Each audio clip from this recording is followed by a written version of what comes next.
Hi, Jasna സലീമിന്റെ പുതിയൊരു video ഉണ്ട്. പുതിയതെന്ന് പറഞ്ഞു കഴിഞ്ഞാൽ പുള്ളിക്കാരത്തി ഈ ഒരു വീഡിയോയിൽ കൂടെ നമുക്ക് പൂർണ്ണമായി ബോധ്യപ്പെടുന്ന ഒരു കാര്യം എന്താന്ന് പറഞ്ഞു കഴിഞ്ഞാൽ ജസ്ന ഉദ്ദേശിക്കുന്ന ഒന്നേ ഉള്ളൂ, എങ്ങനെയെങ്കിലും കുറച്ച് റീച്ച് കിട്ടുക എന്നുള്ളതാണ്.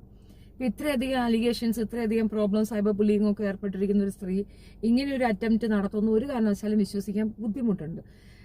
പിന്നെ ഇപ്പോൾ വന്നിരിക്കുന്ന ഈ പെസിഫിക് പെർഫോമൻസ്, അതിൻ്റെ ഒരു ഉൾക്കള്ളി എനിക്ക് മനസ്സിലായ എന്തെന്ന് പറഞ്ഞു കഴിഞ്ഞാൽ അവരുദ്ദേശിച്ച രീതിയിലേക്ക് പൊതുസമൂഹം എത്തിപ്പെട്ടില്ല. അപ്പൊ പിന്നെ ഇനി ആകെ ഉള്ളത് ഒരു സിമ്പതി ക്രിയേറ്റ് ചെയ്യുക എന്നുള്ളതാണ്. ജോഷ്ടാക്ക് ഞാൻ സ്ഥിരം കാണുന്ന ഒരു വ്യക്തിയാണ്. എനിക്കറിയാം കുറെ അധികം ജോഷ്ടാക്ക് വരുന്ന മെയിൻ ആയിട്ടുള്ളതൊക്കെ തന്നെ കുറെ ഫേക്ക് ആയിട്ടാണ് എനിക്ക് ഫീൽ ചെയ്തിട്ടുള്ളത്. കുറെ കളവ് പറയാനുള്ള ഒരു മീഡിയം എന്നതിനപ്പുറം ജോഷ്ടാക്കിനെ വലിയൊരു വാല്യൂ ഒന്നും ഞാൻ കൊടുക്കുന്നില്ല കേട്ടോ. പേഴ്സണലി പറയുകയാണെങ്കിൽ എനിക്ക് തീരെ ഇല്ലാത്തതാണ്. ഇപ്പോൾ പുള്ളിക്കാരത്തി അതിനകത്ത് പോയാണ് ഒരു എക്സ്പ്ലനേഷൻ കൊടുക്കുന്നത്. അപ്പൊ എക്സ്പ്ലനേഷൻ നമുക്ക് ചെറുതായിട്ട് കേൾക്കാം. ഭക്ഷണം കഴിക്കില്ല, ഉറങ്ങില്ല, കുട്ടികളുടെ കാര്യം നോക്കില്ല. വീട് എന്ന് പറയുന്നത് ഒരു മരണമുണ്ട് പോലെ. ഈ രണ്ട് കുഞ്ഞുങ്ങള് തലങ്ങും വിലങ്ങും ഇത് പറയുന്ന ഒരു മൊമെന്റ് ആണ്. ലാസ്റ്റ് കണ്ണടയുമ്പോൾ എനിക്ക് ഓർമ്മയിൽ വരുന്നത് ഈ വിദ്വാനി എന്നെ അംഗീകരിച്ചു. ചുമ്മാ ഒരു തമാശയ്ക്ക് ഒരു കണ്ണനെയായിട്ട് വരച്ചു. അത് സ്വന്തം വീട്ടിൽ വെക്കാൻ പറ്റാത്ത സാഹചര്യം വന്നതുകൊണ്ട് സുഹൃത്തിന് ഗിഫ്റ്റായിട്ട് കൊടുത്തു. പക്ഷെ ആ ഗിഫ്റ്റ് എന്ന് പറയുന്നത് എന്റെ ജീവിതം തന്നെ വഴിമാറ്റിയ ഒരു സംഭവമായിരുന്നു. ആ ഗിഫ്റ്റ് വീട്ടിൽ വന്നതിന് ശേഷം അദ്ദേഹത്തിന് എന്തൊക്കെ നല്ല കാര്യങ്ങൾ സംഭവിച്ചു എന്ന് പറയപ്പെടുന്നു. അതിന്റെ പേരിൽ ഒരുപാട് ആൾക്കാർ എനിക്ക് ഓർഡർ തരാൻ തുടങ്ങി. അങ്ങനെ എനിക്ക് ഒരു വർഷത്തോളം ഈ കണ്ണനെ ഫ്രീ ആയിട്ട് വരച്ചു കൊടുക്കാൻ തുടങ്ങി. പിന്നീട് അങ്ങോട്ട് അതിൽ നിന്ന് വരുമാനം മേടിച്ചു തുടങ്ങി. അങ്ങനെയാണ് കൃഷ്ണവരയിൽ നിന്ന് എനിക്കൊരു വരുമാനം കിട്ടി തുടങ്ങിയത്. അങ്ങനെ ഇരിക്കെ 2017 കാലഘട്ടങ്ങളിൽ എന്റെ മോനെ മദ്രസയിൽ 1ാം ക്ലാസ് കൊണ്ടുചാക്കി. അവിടെ പുതിയൊരു ഉസ്താദും വന്നു. ഇദ്ദേഹം എന്റെ കുട്ടിയാണ് മദ്രസയിൽ പഠിക്കാൻ വരുന്നത് എന്ന് അറിഞ്ഞതിന് ശേഷം മകനെ വല്ലാതെ ഒന്ന് സ്നേഹിക്കാൻ തുടങ്ങി. എന്തിനും ഏതിനും കുട്ടിക്ക് ഓരോരോ കുഴപ്പങ്ങൾ. ഒരു ദിവസം പഠിച്ചിട്ടില്ല എന്ന് പറയുകയാണെങ്കിൽ പിറ്റേത്തെ ദിവസം ഹോംവർക്ക് ചെയ്തിട്ടില്ല, പിറ്റേത്തെ ദിവസവും നേരം വൈകി ചെന്നു. എന്നാലോ മകൻ ഇങ്ങനെയൊന്നും തോന്നുന്നില്ല. അവൻ പഠിച്ചിട്ട് ചെന്നാലും പറയും പഠിച്ചിട്ടില്ല, ഹോംവർക്ക് ചെയ്ത് ചെന്നാലും പറയും തെറ്റാണ്, നേരത്തെ ചെന്നാലും പറയും നേരം വൈകി എന്ന് പറയും. ഈ കുഞ്ഞു കുട്ടിക്ക് ഇതൊന്നും മനസ്സിലാവുന്നില്ല എന്താണ് സംഭവം എന്നുള്ളത്. കൂട്ടത്തിൽ ഇവനെ ക്ലാസ്സിൽ നിന്ന് പുറത്താക്കും, ഉമ്മാനോട് വരാൻ പറയും, എന്നാലേ ക്ലാസ് കേട്ടുള്ളൂ എന്ന് പറയും. അങ്ങനെ ഫസ്റ്റില് എന്റെ മോൻ എന്നോട് വന്ന് പറഞ്ഞപ്പോ ഞാൻ അവനെ വായിക്ക് പറഞ്ഞു, എന്തിനാ മോനെ നീ നേരം വൈകി പോകുന്നത്, നിനക്ക് കുറച്ച് നേരത്തെ പോയിക്കൂടെ, ഇന്ന് ഉസ്താദിന്റെ കയ്യിൽ നിന്ന് ചീത്തയൊന്നും കേൾക്കൂലാലോ എന്ന് പറഞ്ഞു. പക്ഷെ ഞാൻ ആ മദ്രസയിൽ പോയ സമയത്താണ് എനിക്ക് മനസ്സിലായത് ഇത് കുട്ടിയുടെ പ്രശ്നമല്ല, കുട്ടിയുടെ മാതാവിന്റെ പ്രശ്നമാണ് എന്നുള്ളത്. അദ്ദേഹത്തിന് ഞാൻ വരയ്ക്കുന്നതാണ് ബുദ്ധിമുട്ട്. ഇങ്ങനെയൊക്കെ വരയ്ക്കാവോ, ഇങ്ങനെയൊക്കെ നടക്കാവോ, സമൂഹത്തിനും കുട്ടിക്കും ഇത് മോശമല്ലേ എന്നുള്ള രീതിയിൽ ഉസ്താദ് പറയുന്നത് തുടങ്ങി. ഞാൻ ഉസ്താദിന്റെ അടുത്ത് പറഞ്ഞു, ഉസ്താദെ ഞാനല്ല, എന്റെ മകനാണ് ഇവിടെ പഠിക്കാൻ വരുന്നത്, നിങ്ങൾ അവന്റെ കാര്യം നോക്കൂ, അല്ലാതെ എന്റെ കാര്യം നിങ്ങൾ നോക്കണം, എന്റെ കാര്യം നോക്കാൻ എന്റെ ബാപ്പയും എന്റെ ഭർത്താവും ഉണ്ടെന്ന് വ്യക്തമായിട്ട് ഞാൻ അയാളുടെ പറഞ്ഞു. പക്ഷെ അതൊന്നും അയാൾ ഉൾക്കൊള്ളാറില്ല. എന്റെ കുട്ടിക്ക് ഈ പീഡനം തുടർന്നുകൊണ്ടിരുന്നു. പാവോ, ഇതിനൊന്നും അറിയില്ല. എന്തിനാ തല്ലുന്നതിന് ഇതിന് അറിഞ്ഞുകൂടാ, എന്തിനാണ് ഇവിടെ വയക്ക് പറയുന്നതിന് ഇതിന് അറിഞ്ഞുകൂടാ. കുഞ്ഞു കുട്ടിയല്ലേ, ഇവന് അത് മെന്റലി വിഷയം വരല് തുടങ്ങി. അങ്ങനെ ഇരിക്കും ഇവന് മദ്രസ സ്കൂളിൽ നിന്നുള്ളതായി ഏറ്റവും വലിയ പേടിപ്പെടുത്തുന്ന കാര്യം. അങ്ങനെ ഇവര് സ്കൂളിൽ പോകുന്നില്ല, മദ്രസയിൽ പോകുന്നില്ല, രാവിലെ എഴുന്നേറ്റില്ല, പുസ്തകം വായിക്കില്ല, ഒരു കാര്യങ്ങളും കുട്ടി ചെയ്യാതായി. അങ്ങനെ ഈ വിഷയവും ഈ പ്രശ്നങ്ങളൊക്കെ മറ്റുള്ള കുട്ടികളുടെ എന്റെ മകൻ തീർക്കാൻ തുടങ്ങി. മറ്റു കുട്ടികളോട് ഇവൻ വികൃതി കാണിക്കാൻ തുടങ്ങി. അങ്ങനെ ഇരിക്കുകയാണ് ലാസ്റ്റ് ഒരു ഇൻസിഡന്റ് എന്ന് പറയുന്നത്, ഒരു കുട്ടീനെ ഉണ്ടി തള്ളിയിട്ട് നെറ്റി വന്നു നിന്നു. അപ്പൊ ടീച്ചർ എന്നെ വിളിച്ച് പറഞ്ഞു, മകൻ എന്തിനാണ് ഒരു വിഷയം കാണുന്നത്, പഠിക്കുന്നില്ല, എന്താണ് വിഷയം എന്ന് അറിയുന്നില്ല, നിങ്ങൾ ഈ കുട്ടീനെ നേരെങ്കിലും ഒരു ഡോക്ടറെ കാണിച്ചു നോക്കുക എന്ന് ടീച്ചർ ചോദിച്ചു. അപ്പൊ എനിക്കും തോന്നി എന്താണ് എന്റെ മോൻ എന്താ പറ്റിയെന്നുള്ള ഒരു മാതാവിന്റെ നിലയിൽ എനിക്ക് അറിയാൻ ആഗ്രഹമുണ്ട്. അങ്ങനെ ഇരിക്കും ഞാൻ ഇവനെയും കുട്ടി കോഴിക്കോട് മെഡിക്കൽ കോളേജിൽ വരുന്നത്. ഞാൻ കുട്ടീനെ ട്രീറ്റ്മെന്റിനായിട്ട് കൊണ്ടുപോയി. ആദ്യത്തെ സിറ്റി കോഴിക്കോട് ട്രീറ്റ്മെന്റിന് കൊണ്ടുപോകുന്ന സമയത്ത് ഉള്ളത് പ്രശ്നങ്ങളൊക്കെയാണ് പുള്ളിക്കാരത്തി. അതുകൊണ്ട് എന്റെ ഒരു സുഹൃത്തുണ്ട്, അവനെടുത്ത് നമുക്കൊന്ന് കുട്ടീനെ കാണിച്ചു നോക്കാം, അവനോട് നമുക്ക് സംസാരിക്കാന്ന് പറഞ്ഞു. ഓക്കെ, ഒരു മാതാവെന്ന നിലയിൽ നമ്മൾ കുഞ്ഞിന് വേണ്ടിയിട്ട് ചെയ്യാവുന്ന ഏറ്റവും വലിയ കാര്യം അതല്ലേ എന്ന് കരുതിയിട്ട് ഞാൻ ഞാൻ അദ്ദേഹത്തിന്റെ അടുത്ത് പറഞ്ഞു നമുക്ക് കാണാം, സംസാരിക്കാം എന്നൊക്കെ പറഞ്ഞു. ഫസ്റ്റിൽ എനിക്ക് കോൺഫറൻസ് ഇട്ടിട്ടാണ് ഈ വിദ്വാന എനിക്ക് പരിചയപ്പെടുത്തി തരുന്നത്. അങ്ങനെ എനിക്ക് ഈ വിദ്വാനും എന്റെ സുഹൃത്തും കൂടിയും എന്റെ വീട്ടിൽ വന്നു, എന്റെ കുട്ടീനെ കണ്ടു. ഒരു സുഹൃത്തെന്ന നിലയിലാട്ടോ വീട്ടിൽ വന്നത്. അപ്പൊ വിദ്വാൻ എന്റെ അടുത്തൊരു കാര്യം പറഞ്ഞു, ഞാൻ ഒരു സ്ത്രീയുടെ ഹോർമോൺ കൂടുതലുള്ള ഒരു വ്യക്തിയാണ്, എനിക്ക് സമൂഹത്തിൽ പല ബുദ്ധിമുട്ടുകളും ഉണ്ടായിട്ടുണ്ട്, അതിന്റെ പേരിൽ എന്റെ വീട്ടിൽ എനിക്ക് പ്രശ്നങ്ങൾ ഉണ്ടായിട്ടുണ്ട്, അതറിഞ്ഞിട്ട് എന്റെ വാപ്പ എന്നെ കൈ തല്ലി ഒടിച്ചിട്ടുണ്ട് എന്നുള്ള കഥകളൊക്കെ പറയുന്നു തുടങ്ങി. അപ്പൊ എന്നെ പോലുള്ള ഒരു വ്യക്തി, കാരണം സമൂഹത്തിൽ അന്നപ്പേക്ക് ഒരുപാട് അനുഭവിച്ചിട്ടുണ്ട് ഞാൻ, അതേപോലെ ഒറ്റപ്പെടരുത് എന്ന് കരുതിയിട്ട് ഒരു സുഹൃത്തായിട്ട് തന്നെ ആ വിദ്വാനെ ഞാൻ അങ്ങ് ഏറ്റെടുത്തു. ഈ വിദ്വാൻ എനിക്ക് എന്നെ വീട്ടിലേക്ക് വിളിച്ചു, കുട്ടിയുടെ ട്രീറ്റ്മെന്റിന്റെ ആവശ്യത്തിനാണെന്ന് പറഞ്ഞത് ഇത്ര മാത്രമാണ്. കുട്ടിയുടെ മുമ്പിൽ വെച്ച് നമ്മൾ ഒരിക്കലും കുട്ടിയുടെ ട്രീറ്റ്മെന്റിനെ പറ്റി സംസാരിക്കരുത്, കാരണം ആ കുഞ്ഞ് കരുതും ഞാനൊരു രോഗിയാണ് എന്നുള്ളത്, അത് കുട്ടിയുടെ ഭാവിയെ അത് ബാധിക്കുന്നു പറഞ്ഞു. സത്യാണല്ലോ പറഞ്ഞത്. അപ്പൊ എനിക്ക് തോന്നി, ഞാൻ പറഞ്ഞു ഓക്കെ നിങ്ങളുടെ വീട്ടിലോട്ട് ഞാൻ വരാം എന്ന് പറഞ്ഞിട്ടാണ് ഞാൻ ഇയാളുടെ വീട്ടിലേക്ക് പോകുന്നത്. ഇങ്ങനെ ഈ ഒരു വഴിയിലാട്ടോ എനിക്ക് ഹണി ട്രാപ്പുകാരി എന്നുള്ള പേര് വരാനുള്ള തുടക്കം ഇടുന്നത്. അങ്ങനെ ഇരിക്കെ ഞാൻ ഈ വീട്ടിൽ പോയി.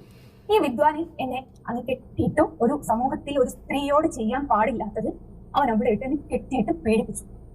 ഞാൻ എന്താ പറയേണ്ടത് എനിക്കറിയില്ല. ആ ഒരു മൊമെന്റിൽ ചത്തിട്ട് ജീവിക്കുക എന്ന് പറയുന്നത് ഗതികേട് ഒരു സ്ത്രീക്ക് എങ്ങനെയാണോ വരുന്നത്, ആ ഒരു ഗതികേടിന്റെ അറ്റത്ത് എത്തിപ്പോയൊരു മനുഷ്യനാണ് ഞാൻ. ഞാൻ എന്ത് ചെയ്യണമെന്ന് എനിക്ക് ഒന്നും മനസ്സിലാവുന്നില്ല. ആരോട് പറയണമെന്ന് എനിക്കറിയില്ല.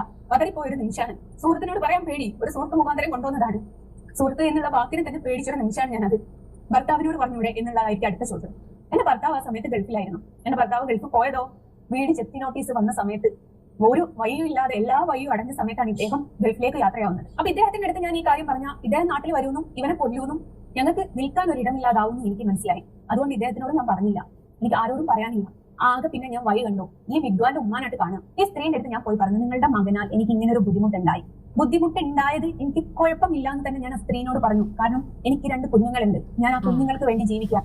ബുദ്ധിമുട്ടുണ്ടായതിൽ പുള്ളിക്കാരത്തേക്ക് കുഴപ്പമൊന്നും ഇല്ലാന്ന് അമ്മയോട് പോയി വാക്കുമൂലം കൊടുത്തിട്ടുമുണ്ട്. അപ്പൊ അതിന്റെ അർത്ഥം എന്താന്ന് നിങ്ങൾക്ക് മനസ്സിലായില്ലേ? ഇനി ഇവർ പറയുന്നത് കണക്കൊരു റേപ്പാണ് അതിനകത്ത് നടന്നിട്ടുണ്ടെങ്കിൽ തന്നെ തനിക്കെതിരെ നടന്ന ഒരു വൃത്തികേടിനെ പറ്റി പുള്ളിക്കാരത്തി പറയുന്ന ലാഘവം നിങ്ങൾ കാണുന്നുണ്ടല്ലോ. ഈ കുട്ടി പറയുന്നതൊന്നും വിശ്വാസ യോഗ്യതയുള്ളതായിട്ട് എനിക്ക് ഫീൽ ചെയ്തിട്ടില്ല. പേഴ്സണലി എനിക്ക് ഫീൽ ചെയ്തിട്ടില്ല. And the face psychology and അവരുടെ ടോക്കിംഗ് സ്റ്റൈല് എല്ലാം കൂടെ വെച്ച് പറയുകയാണെന്നുണ്ടെങ്കിൽ 100%, 100% ഈ സ്ത്രീ പറയുന്നതിൽ എന്തോ കളവുള്ളതായിട്ടാണ് എനിക്ക് ഫീൽ ചെയ്തിട്ടുള്ളത്. അപ്പോൾ ഞാൻ വീട്ടിലിരുന്ന് ലൈവ് ചെയ്യാത്തെന്ന് പറഞ്ഞു കഴിഞ്ഞാൽ ചെറിയ മോൻ വന്നിട്ടുണ്ട്. അവനെ അറിയാമല്ലോ, അവനവിടെ ഒരു രക്ഷയില്ലാത്ത കണക്ക് കിടന്ന് ബഹളം വയ്ക്കും. അതുകൊണ്ടാണ് ആ ഒരു ഇൻട്രപ്ഷൻ ഒഴിവാക്കാൻ വേണ്ടിയിട്ടാണ് ഇങ്ങോട്ട് വന്നത്.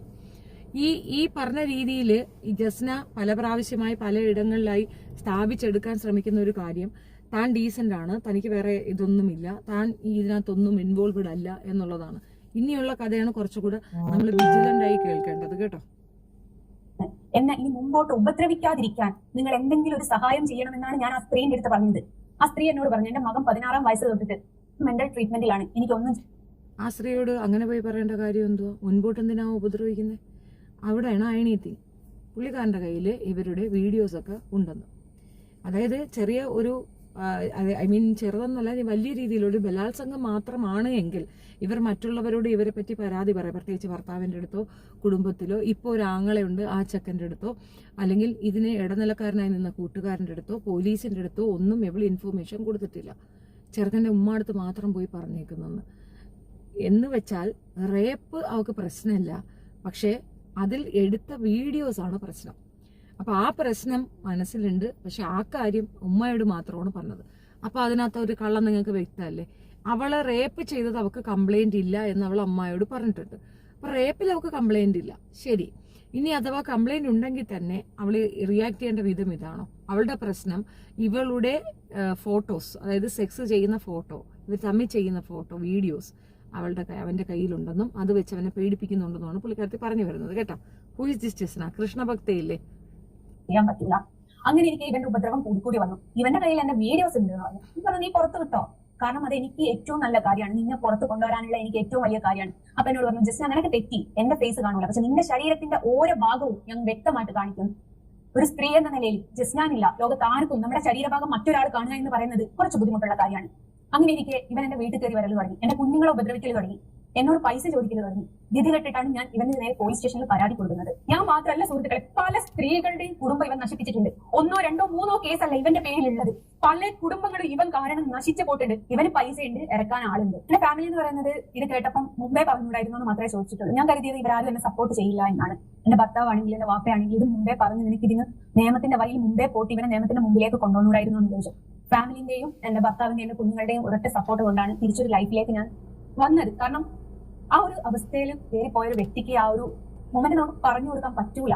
ആ ഒരു കാര്യം എങ്ങനെയാ നമ്മൾ പുറം ലോകത്തിനോട് പറയേണ്ടത്? നമ്മൾ അതിന് കരകയറിയത് എങ്ങനെയാന്ന് ഒരാളെടുത്തും വാക്കായി പറഞ്ഞു കൊടുക്കാൻ പറ്റുന്ന ഒരു സംഭവമല്ല. നമ്മൾ അനുഭവിച്ച് അറിയേണ്ട ഒരു കാര്യമാണ്.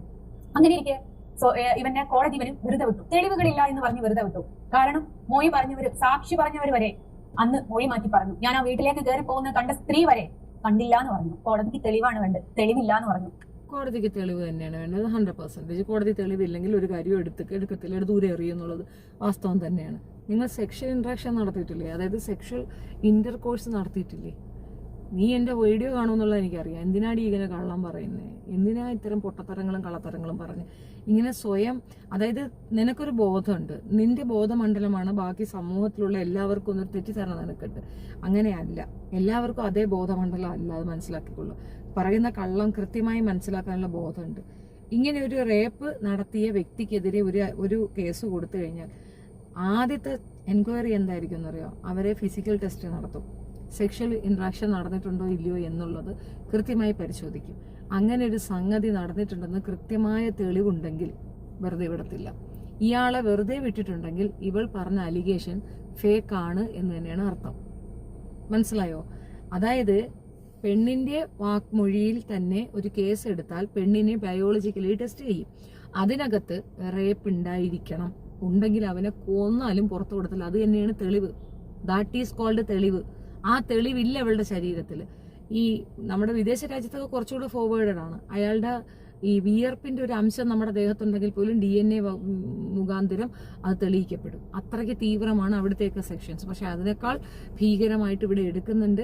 കൃത്യമായി തെളിവുകൾ കൊണ്ടുവന്ന് കൊടുത്തു കഴിഞ്ഞാൽ ഇയാളെ പൂട്ടാൻ പറ്റും എന്നുള്ളതാണ് വസ്തുത. പക്ഷെ എന്തുകൊണ്ട് ആ തെളിവുകൾ കൊണ്ടുവന്ന് കൊടുത്തില്ല എന്ന് ചോദിച്ചാൽ, അത്തരത്തിലൊരു തെളിവ്, അതായത് ജസ്നെ പറയുന്ന പോലുള്ള ഒരു തെളിവ് ഇല്ല. അതുകൊണ്ടാണ് ആ കേസ് തള്ളിപ്പോയത്. ബാക്കി കേൾക്കാം. സമനില തെറ്റാതിരുന്നത് എന്റെ ഭാഗ്യം. കാരണം ഓരോ നിമിഷവും നമ്മുടെ മനസ്സിൽ ഈ ഒരു നിമിഷമാണ് മക്കളെ ഓർമ്മ വരിക. ഇതെന്നൊരു കരകയറി വന്ന വഴി തന്നെ ഓർത്തെടുക്കാൻ കുറച്ച് ബുദ്ധിമുട്ടാണ്. ഭക്ഷണം കഴിക്കില്ല, ഉറങ്ങില്ല, കുട്ടികളുടെ കാര്യം നോക്കില്ല. വീട് എന്ന് പറയുന്നത് ഒരു മരണവീട് പോലെ. ഉറക്കക്കുറവ് വൈറ്റമിൻ ഡി ഡെഫിഷ്യൻസിയാണ്. ഇത് വൈകുന്നേരം ഇതുപോലെ ഇരുന്ന് വെയിൽ കൊണ്ടാൽ മതി, അപ്പൊ ഉറക്കമൊക്കെ കിട്ടും കേട്ടോ. വൈറ്റമിൻ ഡി ഡെഫിഷ്യൻസിക്ക് ഏറ്റവും നല്ല പരിപാടി വെയിൽ കൊള്ളലാണെന്ന് ഡോക്ടർ പറഞ്ഞിട്ടുണ്ട്. നീ അതൊന്ന് പ്രാവർത്തികമാക്കി നോക്കുക. അല്ല ഈ ടെൻഷൻ കൊണ്ട് നീ ഉറങ്ങിയില്ലെന്ന് പറയുന്നത് വിശ്വസിക്കാൻ ബുദ്ധിമുട്ടുണ്ട്. അങ്ങനെ വർഷങ്ങൾക്കിപ്പുറം എന്ന് വെച്ചാൽ 2024 കോടതിയുടെ വിധിപ്പകർപ്പിലെ ഒരു ദിവസം രാവിലെ എനിക്കൊരു മെസ്സേജ്, ജസ്റ്റ് ഗ്രൂപ്പിൽ ഇന്നലെ ഇങ്ങനെ ഒരു ഡീറ്റെയിൽ വന്നു, നീ കണ്ടോ എന്ന് ചോദിച്ചു. നമ്മൾ അറിയില്ലേട്ടാ എന്താണ്. ഹണി ട്രാപ്പുകാരി ജസ്ന എന്ന് പറഞ്ഞിട്ട് എന്റെ ഒരു ഫോട്ടോയും വെച്ച് ബാക്ക്ഗ്രൗണ്ട് കൊടുത്തിരിക്കുന്നത് ഇവനെ കോടതി വെറുതെ വിട്ടതിന്റെ ഡീറ്റെയിൽ ആയിട്ടുള്ള കാര്യങ്ങൾ. അതിന്റെ കൂടെ ഞാൻ പലരുടെ പേരിലും ഏകദേശം 18ഓളം ആൾക്കാരുടെ പേരിൽ ഞാൻ പീഡന കേസ് കൊടുത്തു എന്നുള്ള ഡീറ്റെയിൽ ആണ് ദേ പോകുന്ന. സെക്കൻഡുകൾക്കകം ഇത് വൈറൽ അങ്ങോട്ടായി. ഞാൻ കേസ് കൊടുത്തിട്ടുണ്ട് സുഹൃത്തുക്കളെ. ആരുടെ പേർക്കൊക്കെന്നറിയോ? ഒരു ഓട്ടോ ഡ്രൈവർ, ഒരു ബസ്സിലെ കീലി, ഒരു മരം വെട്ടുകാരന്. ഇതൊക്കെ എന്തുവാന്നറിയോ? നമ്മൾ സ്ത്രീകൾ സമൂഹത്തിൽ പുറത്തിറങ്ങി നടക്കുമ്പോൾ നമുക്കുണ്ടാകുന്ന കുറച്ച് വായ്നോട്ടങ്ങൾ തോന്നുന്നു. ഒരു മരം വെട്ടുകാരൻ, ഒരു ബസ്സിലെ കിളി, ഒരു ബസ്സിലെ ഡ്രൈവർ, ഒരാള്. പക്ഷെ ആകെ മൊത്തം 18 പേരുണ്ട്. ഈ ഒരു കേസ് നമുക്ക് പിന്നെ മനസ്സിലാകും. അടുത്ത് നമ്മൾ വിജിലന്റ് ആകും, ഇല്ലേ? നമ്മൾ കുറച്ച് ടെററാവുക സ്വാഭാവികമാണ്. വീട്ടിൽ വന്ന മരം വെട്ടുകാരൻ ഇങ്ങേറ്റം കപ്പിയാരോട്ട് ഇങ്ങേറ്റം മറ്റവൻ വരെ എല്ലാവർക്കെതിരെയും പുള്ളിക്കാരത്തി കേസ് കൊടുത്തിട്ടുണ്ട്. കേസുകളെല്ലാം തന്നെ ഒരു പ്രശ്നവും ഇല്ല എന്ന രീതിയിൽ തേഞ്ഞു മാഞ്ഞു പോയപ്പെട്ടിട്ടുമുണ്ട്. അപ്പൊ അതിന്റെ അർത്ഥം എന്താണ്? നിങ്ങൾ ഒരാൾക്കെതിരെ കേസ് കൊടുക്കാൻ ഈസിയാണ്. ഇപ്പൊ നമ്മൾ ഒരാൾക്കെതിരെ കൊണ്ടുപോയി കേസ് കൊടുക്കുന്നത് തെളിവുകൾ കണ്ട ശേഷം അത് വെരിഫൈ ചെയ്ത ശേഷമാണ് FIR രജിസ്റ്റർ ചെയ്യുക. FIR രജിസ്റ്റർ ചെയ്ത് നേരെ കോർട്ടിലേക്ക് പോയി കഴിയുമ്പോൾ അവിടെ അത് കൃത്യമായ ചോദ്യോത്തരങ്ങൾ ഉണ്ടാവും. എന്തടിസ്ഥാനത്തിൽ, എന്തിൽ. ഇപ്പൊ നമ്മളൊരാളെ അടിച്ചു, എന്തിനടിച്ചു എന്നൊരു ചോദ്യം അവിടെ വരും. എന്തിനാണ് അടിച്ചത്? ഇവൻ പച്ചപ്പോക്കൃത്തരം പറഞ്ഞിട്ടുണ്ട് നമുക്കിട്ട് അടിച്ചിട്ടുണ്ടെങ്കിൽ തിരിച്ചടി കൊടുത്തെങ്കിൽ അത് കേസ് എടുക്കൂല, കണ്ടാവാൻ പറയും. നീ എന്തിനടിച്ച്? അപ്പൊ തിരിച്ചു കിട്ടി. ആ മാതിരി തന്നെ പറയും. ഹാംഫുൾ ആയ ആക്ട് ആണെങ്കിൽ ഡിഫറെന്റ് ആണ് കേട്ടോ. അല്ലാത്തത് ഇങ്ങനെയാണ് പറയുക. ഇപ്പോൾ ഞാനൊരു വീഡിയോ ഇട്ടു. എന്തിനാണ് ഈ വീഡിയോ ഇട്ടത്? എനിക്കൊരു കാരണം. എനിക്ക് ഇതിനു മുമ്പ് കേസുകൾ കൊണ്ട് കൊടുത്തപ്പോഴത്തേക്ക് കേസ് എടുക്കാതിരുന്നെന്ന് പറഞ്ഞാൽ എന്നെ തെറി പറയണ വീഡിയോസ് എടുത്തു വെച്ചിട്ടാണ് ഞാൻ വീഡിയോ പറയണേ. വ്യക്തമായി അതിനകത്തുണ്ട്. എന്നെ തെറി പറയുന്നത് കേൾപ്പിച്ചിട്ടാണ് ഞാൻ പറയണത്. ആ കേസ് എടുക്കൂല. തെറി പറഞ്ഞതൊക്കെ വാസ്തവം തന്നെ, പക്ഷെ ആ മറ്റത് എടുക്കൂല. കാരണം എക്സ്പ്ലനേഷൻ കൊടുക്കുക എന്നുള്ളത് എൻ്റെ അവകാശങ്ങളാണ്. അപ്പൊ ആ അവകാശം അവിടെ ലംഘിക്കപ്പെട്ടിട്ടുണ്ട്. അത് തീർത്തും പരാജയമാണ് ആ കേസ്. അത് എടുത്തും കളയും. അത്രയേ ഉള്ളൂ. ചേച്ചി, സെക്ഷലി ഇന്ററാക്ഷൻ നടന്നു എന്ന് തെളിയിക്കാൻ ഇത് നടന്ന് എത്ര ഡേയ്സിനുള്ളിൽ ബയോളജിക്കൽ ടെസ്റ്റ് നടത്തേണ്ടതുണ്ട്? 1 ഇയർ വരെയൊക്കെ നമ്മുടെ ബോഡിയിൽ അത് ഉണ്ടാവും എന്നാണ് പറയുന്നത്. 1 ഇയർ വരെ. പക്ഷെ ഉടനെ തന്നെ ചെയ്യുന്നതാണ് ഏറ്റവും ബെസ്റ്റ്, ഏറ്റവും നല്ല സൊല്യൂഷൻ. ബെസ്റ്റ് അതാണ്. പക്ഷെ 1 ഇയർ വരെ നമ്മുടെ ശരീരത്തിൽ അത് ഉണ്ടാകും എന്നുള്ളതാണ് വസ്തുത എന്നാണ് പറഞ്ഞു കേട്ടിട്ടുള്ളത്. ഇതിനൊക്കെയായിരുന്നു ഞാൻ കംപ്ലൈന്റ് കൊടുത്തത്. അതും ഇവനൊക്കെ കംപ്ലൈന്റ് കൊടുക്കുന്നതിന്റെ മുമ്പുള്ള കാര്യങ്ങൾ. അത് നോർമലി സാധാരണക്കാരായ മനുഷ്യന്മാർ കൊടുക്കുന്ന കംപ്ലൈന്റ്, അല്ലാതെ പണം തട്ടിപ്പോ. ഏറ്റവും വലിയ രസം എന്ന് വെച്ചാൽ എന്നെ കുറിച്ച് ഏതെങ്കിലും ഒരു സ്റ്റേഷനിൽ ഒരു പരാതി വന്നിട്ടെങ്കിൽ ഓക്കെ, ഇന്നേ വരെ എന്നെ കുറിച്ച് ഒരു സ്റ്റേഷനിൽ പരാതി ഉണ്ടെങ്കിൽ ഓക്കെ, ഇവർക്ക് പറയാം ഇവിടെ ഒരു ഹണി ട്രാപ്പുകാരിന്ന്. എന്നെ കുറിച്ച് ഏതെങ്കിലും ഒരാൾ പൈസ ചോദിച്ചു എന്ന് പറഞ്ഞിട്ടാണ് ഒരു തെളിവായിട്ട് വരുന്നെങ്കിൽ പറയാം ഇവിടെ ഹണി ട്രാപ്പുകാരിന്ന്. ഇതൊന്നും ഇല്ലാതെ ഞാൻ കൊടുത്ത കുട്ടി കേസുകൾ ഞാൻ ഹണി ട്രാപ്പുകാരിയാക്കി. അങ്ങനെ ഇത് സോഷ്യൽ മീഡിയ ഒന്നായിട്ട് ഏറ്റെടുത്തു. സത്യാവസ്ഥ ഇവർ അന്വേഷിക്കാൻ പോയില്ല. ഇവർക്കിതേ തെളിവുണ്ടല്ലോ, കോടതി ഒരുത്തനെ വെറുതെ വിട്ടല്ലോ. ആ ഒരു തെളിവ് മതിയല്ലോ, ബാക്കിയൊന്നും നോക്കട്ടെ. അത് ഇനഫല്ലേ? ഒരുത്തൻ റേപ്പ് ചെയ്തു എന്ന് പറഞ്ഞ് കേസ് കൊടുത്തിരിക്കുന്നു. ആ റേപ്പ് നടന്നിട്ടില്ല എന്ന് കോടതിക്ക് ബോധ്യപ്പെട്ടു. കോടതി അവനെ വെറുതെ വിട്ടിരിക്കണമെങ്കിൽ ആ ഒരൊറ്റ തെളിവ് മാത്രം പോരെ ആളുകൾക്ക് അതിനെപ്പറ്റി പറയാനായിട്ട്. ആ ഒരൊറ്റ തെളിവ് മാത്രം വരികയെ. ഒരു മരം വെട്ടുകാരൻ, അത് ഞാനെങ്ങാനും ആകുമോ? പണ്ട് കുറേ കാലം ഞാനും ഒരു മരം വെട്ടുകാരനായിരുന്നു. ബാക്കി എന്താ കേസ് ഇവര് നോക്കിയില്ല, ബാക്കി എന്താണെന്ന് ഇവര് നോക്കിയില്ല. അങ്ങനെ ഇതങ്ങ് സോഷ്യൽ മീഡിയ അങ്ങ് ഏറ്റുപിടിച്ചു. ജസ്ന ഹണി ട്രാപ്പുകാരിയായി. അവിടേക്കും ഞാൻ മീഡിയന്റെ മുമ്പിൽ വന്നു തുറന്നു പറഞ്ഞു, ജസ്ന ഹണി ട്രാപ്പുകാരി ആയിട്ടല്ല, ജസ്ന ആരുടെയും പേരിൽ കള്ളക്കേസ് കൊടുത്തിട്ടില്ല. എന്റെ അനുഭവം ഞാൻ അവിടെ തുറന്നു പറഞ്ഞു. അങ്ങനെ എനിക്ക് എല്ലാ വഴികളും അടഞ്ഞു. വഴികൾ അടഞ്ഞപ്പോൾ ഞാനായിട്ട് ഒരു വഴി തുറന്നു. എന്താണെന്നല്ലേ, നമുക്ക് നമ്മുടെ നിയമത്തിന്, നമ്മുടെ നീതിപീഠത്തിന് ഒരു വലിയൊരു കാര്യമുണ്ട്. എന്താണെന്നറിയോ, നമുക്ക് ജീവിച്ചിരിക്കുമ്പോൾ കിട്ടാത്ത നീതി നമ്മളിൽ ലോകത്തില്ലെങ്കിൽ നേടി തരാൻ എത്ര മനുഷ്യന്മാരുണ്ടാവുകയെന്നറിയോ. അപ്പൊ ഞാൻ കരുതി ജീവൻ കൊടുത്തിട്ടാണെങ്കിൽ പോലും ഇതിന്റെ സത്യം വിളിച്ചിട്ട് വരണം. കാരണം എനിക്ക് 2 മക്കളുണ്ട്. നാളെ അവരടുത്ത് ചോദിക്കുന്നത് സൂയിസൈഡ് ചെയ്തു കഴിഞ്ഞാൽ ഉടനെ എല്ലാം അങ്ങ് തെളിയിക്കുന്ന പുള്ളിക്കാരത്തി പറയണേ. അമ്മ പണ്ട് ഹണി ട്രാപ്പുകാരി അല്ലേ എന്ന് ചോദിക്കുന്ന ഒരു അവസ്ഥ ഉണ്ടാവരുതെന്ന് കരുതിയത് കൊണ്ട് ഞാൻ സ്വയം തീരുമാനിച്ചു, സ്വയം അങ്ങ് അടങ്ങിയേക്കാം അല്ലെ ഒതുങ്ങിയേക്കാം എന്ന്. അങ്ങനെ ഞാൻ സ്വയം എന്റെ മരണത്തെ വിളിച്ചു വരുത്താൻ തീരുമാനിച്ചു. അങ്ങനെ ഒരു ആത്മഹത്യാ ശ്രമം ജീവിതത്തിൽ വല്ലാത്തൊരു മൊമെന്റ് മക്കളെ. ഈ ആത്മഹത്യാ ശ്രമം എന്ന് പറയുന്നത് നമ്മുടെ മരണത്തിന് മുമ്പിൽ മാത്രം, മരണം മാത്രമേ നമ്മുടെ മുമ്പിൽ ഉണ്ടാവും. വേറെ ഒന്നും നമുക്ക് ചുറ്റിനുള്ളത് മനസ്സിലാക്കാൻ പറ്റില്ല. എന്ത് മെഡിസിനാ ഞാൻ കുറിച്ചെന്ന് പറയുന്നില്ല, പക്ഷെ 30 എണ്ണം, മൊത്തം 50 എണ്ണം മേടിച്ചിനും 30 എണ്ണമായപ്പോഴേക്കും മോൻ പിടിച്ചാനും അതിൽ 20 എണ്ണം ഗുളിക ഉറക്കിന്റെ കണ്ടന്റോടെയുള്ള ഒരു ഗുളികയായിരുന്നു. ലാസ്റ്റ് കർണാടകയുടെ സമയത്തല്ലോ ഈ 2 കുഞ്ഞുങ്ങള് കലങ്ങും കരയുന്ന ഒരു മൊമെന്റ് ആണ് ലാസ്റ്റ് കണ്ണടയുമ്പോ എനിക്ക് ഓർമ്മയിൽ വരുന്നത്. അപ്പൊ ഞാനിങ്ങനെ പറയാം, ഞാൻ പോവുക മക്കളെ, കാരണം ജീവൻ കൊടുത്തിട്ടാണ് ഒരു സത്യത്തെ ഞാൻ വെളിച്ചത്തേക്ക് കൊണ്ടുവരുന്നത്. അങ്ങനെ പക്ഷെ എന്റെ മോന് ദൈവദൂതനെ പോലെ എന്ന് പറഞ്ഞ് അനിയനെ വിളിച്ചു വരുത്തി ഹോസ്പിറ്റലിൽ എത്തിച്ച് എനിക്ക് ബോധം വരുന്നത് മൂക്കിൽ പമ്പിടുന്ന സമയത്താണ്. പമ്പിട്ടവർക്ക് അറിയാൻ നല്ല സുഖമാണ്. ആ ഒരു പമ്പിടുന്ന സമയത്തും നേരെ മുമ്പിൽ മോന്റെ കടിച്ചിലാണ് ഞാൻ കാണുന്നത്. അങ്ങനെ ഒരു പുനർജന്മം തന്നെ പറയാം, 2ാമതൊരു ജന്മത്തിലേക്ക് വന്നു. പക്ഷെ അതും സോഷ്യൽ മീഡിയ ഏറ്റെടുത്തു. ജസ്ന ആത്മഹത്യാ നാടകം നടത്തി എന്ന് പറഞ്ഞിട്ട് ഇത്രത്തോളം ചങ്ക് പറിച്ച് നമ്മളെ മുമ്പ് കാണിച്ചിട്ടു. മക്കളെ, മരിക്കാൻ പോകുന്ന ആൾക്കാർക്ക് ഒരു ഒറ്റ കഥ പറയാനുണ്ടാവുള്ളൂ. ആ ഒരു കഥ കേട്ട് വിശ്വസിക്കാൻ ഒരാളെങ്കിലും മുമ്പോട്ട് വന്ന ഇന്ന് ഈ ലോകത്തുള്ള പല ആത്മഹത്യകളും ഒഴിവാക്കാമായിരുന്നു. ആത്മഹത്യക്ക് തൊട്ട് മുമ്പ് ഇവർ പറയുന്നതൊന്നും ആരും വിശ്വസിക്കില്ല. സഹിക്കേ ക്ഷമിക്കേ ഇത് മാത്രമേ പറയുള്ളൂ. എനിക്ക് അനേകം മെസ്സേജ് വരും, കണ്ണനാ നിന്റെ കൂടെ കളിപ്പിക്കും, കൈവടിയൂലെന്ന്. ഞാൻ ഇത്രത്തോളം കളിപ്പിച്ചിട്ട് കൈവടിയാതെന്നിട്ട് എന്ത് കാര്യം?